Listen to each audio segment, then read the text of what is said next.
How many of your past actions do you actively regret? Perhaps in a careless moment, you dropped a cherished glass bowl only to have it smashed to smithereens. This was disappointing, and you wish it hadn't happened, but your life probably won't change much as a result. Some actions, however, do have more serious consequences. You might be unable to stay away from a person in your social circle who constantly puts you down. As terrible as this makes you feel about yourself, you can't seem to quit them. What keeps you coming back for more verbal lashing, and is there a way you could get yourself to stop? According to a new paper by the University of Amsterdam's René Visser and Arnoud Arntz, maladaptive situation selection is a common problem in people who can't seem to overcome actions that follow from poor choices. Chronic carelessness falls into this category because you don't seem to learn from past experiences that you have to have your head in the game, even if it's only carrying things around the house. Continuing to expose yourself to people who are bad for you also reflects poor situation selection and is a potentially significant threat to your happiness and mental health. The faulty compass. Visser and Arntz note that missing the red flags time and again signifies that an individual has a faulty compass, making them likely to suffer repeated exposure to negative experiences. Page 1.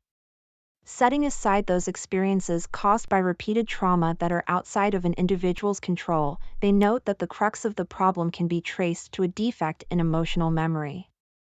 The types of situations that the Dutch authors note aren't good for a person include the selection of other people, places to be, digital media, education, and profession.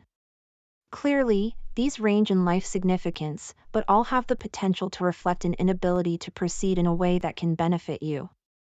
Consider, for example, what happens when people decide to pursue a career in which the likelihood of success is low, such as entering a highly competitive field for which they have little aptitude. Again, returning to the issue of whether you have a true choice in these decisions or not, Visser and Arntz offer this clarification of poor situation selection in that it is one that is dangerous to you, but that most others have no trouble avoiding.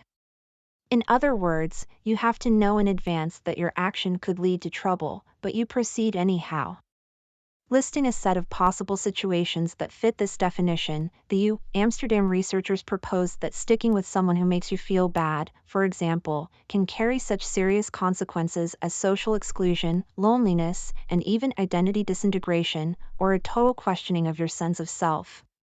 In some ways, this chronic pattern of poor life choices could fit into what Freud called repetition compulsion. However, poor situation selection is more specific to the repetition of poor choices, such as setting yourself up for failure in relationships and life pursuits. The 4 causes of a faulty compass. With this background in the concept of a faulty compass, it's time to move on to the 4 proposed causes. All are based on the foundation of deficits in emotional memory, though each one has its own unique qualities. Number 1. An attempt to repair or master previous negative experiences by trying to change the outcome in future experiences. You may seek that unsupportive person's presence because you hope that they will one day turn around and be nice to you. Things would only be worse if this person is nice to you once in a while, maintaining your behavior through a process known as variable reinforcement, creating behavior patterns that are even harder to stop.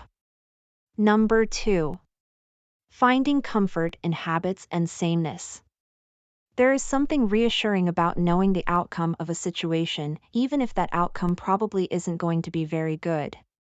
Unpredictability, the authors note, is one of the greatest stressors, even more than predictable pain. You can also take solace, Visser and Arntz propose, by creating a self-fulfilling prophecy.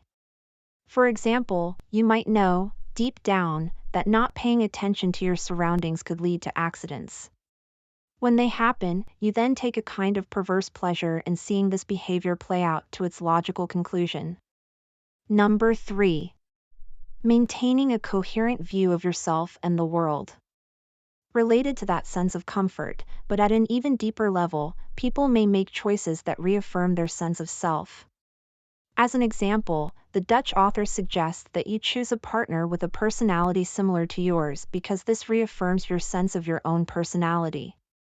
This may be a fine choice, but not if it's based on your fear that someone very different from you will represent a threat to your own sense of self-esteem. Number 4. Distraction.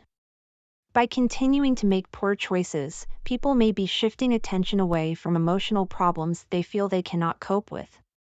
You may be making things worse, this suggests, as a way to avoid dealing with an underlying issue relating to a previous traumatic situation. That new, distressing experience masks the original one so that it recedes from your conscious awareness. Making course corrections.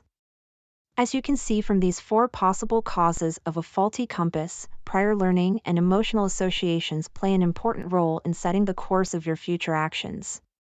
However, prior patterns can be unlearned as well. The most important step in ensuring that this happens is to recognize where your own situation selection has gone awry and work on forming new and more adaptive associations. To sum up, you don't have to be burdened for your entire life by choices that you now regret. Taking charge of these memories will help set you on that path to fulfillment as you chart out your future life course.